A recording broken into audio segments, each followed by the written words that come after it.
Snow White and the Seven Dwarfs. Once upon a time, on a cold winter's day, as the snowflakes were falling softly and swiftly, a queen sat sewing by her window. As she sewed, the queen pricked her finger, and 3 drops of blood fell upon her sewing. The red of the blood against the white of the snow, framed by the black wood of the window frame, looked so beautiful that she thought, "Oh, how I wish I could have a child with skin as white as snow, with cheeks as red as blood, and with hair as black as ebony." Now it happened that some time afterwards the queen did have a baby daughter, whose skin was as white as snow, whose cheeks were bright red, and whose hair was as black as ebony. The queen called her little girl Snow White. Unfortunately, soon after her child was born, the queen died. A year later, the king married again. The new queen was very beautiful, but much too proud of her own beauty. Often she stood in front of her magic mirror and asked, "Mirror, mirror on the wall, who is the fairest of them all?" The mirror, for it could only speak the truth, always replied, "Thou, my queen, art the fairest of them all." Meanwhile, Snow White was growing into a beautiful young girl. One day it happened that when the queen stood in front of her mirror, it said, "The truth I must speak, and I vow that the child Snow White is more lovely than thou." When the queen heard these words, she was angry and jealous. Hatred for Snow White filled the queen's heart. She commanded a huntsman to take Snow White into the forest and kill her. The huntsman led Snow White deep into the forest. When he stopped and drew out his knife to kill her, the poor child wept and begged him to spare her life. "Please do not kill me," she pleaded. When the huntsman saw the tears on such a young and beautiful face, he took pity on her. He put away his knife and let her go free. Snow White ran off into the great forest. She did not know which way to go, nor yet what would happen to her. She heard the roars of wild animals, and she ran on and on. By evening, her feet were sore, her clothes were torn, and her arms and legs were scratched. Just as Snow White was ready to fall down with weariness, she came to a little cottage. She knocked on the door. There was no reply. She tried the door and it opened, so she went inside to rest. Everything inside the cottage was small and neat. Against the wall stood 7 little beds, each covered with a white bedspread. Snow White was tired and longing to sleep. She tried 6 little beds, but none suited her until she came to the 7th, which felt just right. She lay down and soon she was fast asleep. Now the cottage belonged to 7 Dwarfs, who had spent all day in the mountains digging for gold. As they entered their cottage that evening, they noticed that their beds were not as neat as when they had left them. "Look who's in my bed," the 7 Dwarfs called to the others. The dwarfs stood around the bed together and gazed at the beautiful girl sleeping soundly. The dwarfs were anxious not to waken Snow White. They tiptoed away and ate their suppers very quietly. In the morning, when Snow White first awoke and saw the 7 dwarfs, she was rather frightened. The dwarfs, however, spoke kindly to her, and when she told them her sad tale, they were full of pity for her. "If you will look after us," they said, "you can live here, and we shall take care of you." However, the dwarfs gave Snow White a warning. "We are out all day working. If your stepmother learns that you are here, she may try to do you harm. So be sure to let no one into the house." Snow White promised to be careful. Meanwhile, the queen believed Snow White to be dead, so it was some time before she asked her magic mirror, "Mirror, mirror on the wall, who is the fairest of them all?" She could not believe her ears when she heard this reply. "Snow White is living still, and thou, my queen, and art certainly fair, this child's great beauty doth make her more fair." Great was the queen's anger. When she heard these words, she determined to find Snow White and kill her herself. The queen disguised herself as an old peddler woman. Then she traveled to the dwarf's cottage, knocked on the door, and shouted, "Laces and ribbons for sale." "What harm can this poor old woman do to me?" thought Snow White. She opened the door and closed some pretty pink laces for her corset. The old woman offered to lace up Snow White's corset for her. Snow White, suspecting nothing, agreed.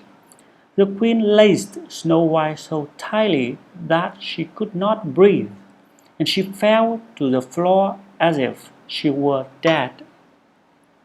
The dwarfs were shocked to find their beloved Snow White lying on the floor. When they saw how tightly she was laced, they cut the new laces. Soon she began to breathe again, and gradually the color returned to her cheeks. The dwarfs were convinced that the old peddler woman must have been Snow White's wicked stepmother. They again warned Snow White to take great care. The queen hurried back through the forest filled with joy. When she reached the palace, she went straight to her magic mirror. When the queen asked the usual question, the mirror replied, "Snow White is living still, and thou, my queen, art certainly fair, this child's great beauty doth make her more fair." The queen was enraged. She prepared a poisoned comb, disguised herself, and traveled to the dwarf cottage. She knocked on the door and shouted, "Pretty things to sell." Snow White put her head out of the window. "I have promised to open the door to no one." "Never mind, you can look," replied the queen, holding up the dainty comb. Snow White could not resist it, and she opened the door. "You must let me comb your hair properly for you," the old woman said. The queen then stuck the comb sharply into Snow White's head, so that the poison went into her blood. She fell to the floor as if dead. When the 7 dwarfs found Snow White lying on the floor, they suspected that her stepmother had been again. They soon found the poisoned comb and pulled it out. Once more they begged Snow White never to open the door while they were out. Later, a jubilant queen asked her mirror, "Mirror, mirror on the wall, who is the fairest of them all? Just as before, the mirror replied, Snow White is living still, and thou, my queen, art certainly fair. This child's great beauty doth make her more fair. At these words, the queen stamped her feet and beat on the mirror in her rage. Snow White shall die, she vowed, even if it costs me my life. The queen knew that it might prove impossible to persuade Snow White to let her into the cottage a third time, so she plotted cunningly. She took a lovely apple which had one green cheek and one rosy cheek. Then she put poison into the red cheek of the apple, leaving the green side free of poison. This time she filled her basket with apples and disguised herself as a farmer's wife. For the third time she made her way to the Dwarf cottage and knocked on the door. I am forbidden to open the door to anyone, said Snow White. I only want to get rid of these apples, replied the farmer's wife. I dare not take one, replied Snow White, shaking her head. Are you afraid that it's poisoned? joked the farmer's wife. Look, I'll cut it in two, and we shall eat half. She held out the poisoned rosy half of the apple to Snow White, and bit into the green half herself. When Snow White saw the woman happily eating one half of the apple, she took the rosy half of the apple and bit into it. No sooner had she done so than she fell down dead. The queen laughed a horrible laugh when she returned to her palace. At long last, her mirror said, Thou, my queen, art the fairest of them all. The jealous queen was finally content. When the dwarfs returned home in the evening, there lay Snow White on the floor, no longer breathing. They unlaced her corset, combed her hair, and washed her face, and yet they could not revive her. The dwarfs were heartbroken. They knew they must bury their beloved Snow White, but they could not bear to do so. The dwarfs had a glass coffin made in order that they might still see Snow White. Then they each took it in turn to sit by the coffin day and night. There Snow White lay, as if still alive, but sleeping, with her skin as white as snow, her cheeks as red as blood, and her hair as black as ebony. Even the birds came and wept to see her lying so still. One day it happened that a prince found the glass coffin. He fell in love with the beautiful girl inside. Let me have the coffin, he begged the dwarfs, and I will give you whatever you ask. But they only answered, We would not part with Snow White for all the gold in the world. If you will give her to me, pleaded the prince, I shall cherish her all my life. At length the dwarfs took pity on the prince and agreed to give him the coffin. As the prince's servants were carrying the coffin down the mountainside, they stumbled on the roots of a tree. The coffin was so badly jolted that the bits of apple which had stuck in Snow White's throat was flung out. She opened her eyes, lifted up the lid of the coffin, and sat up. The prince was overjoyed to see her alive. "Come with me to my father's palace, and we shall be married," he begged. Snow White agreed, for she had fallen in love with him instantly. She said goodbye to the dwarfs who had loved her so dearly. Although they were sad to lose her, they knew that she would be happy.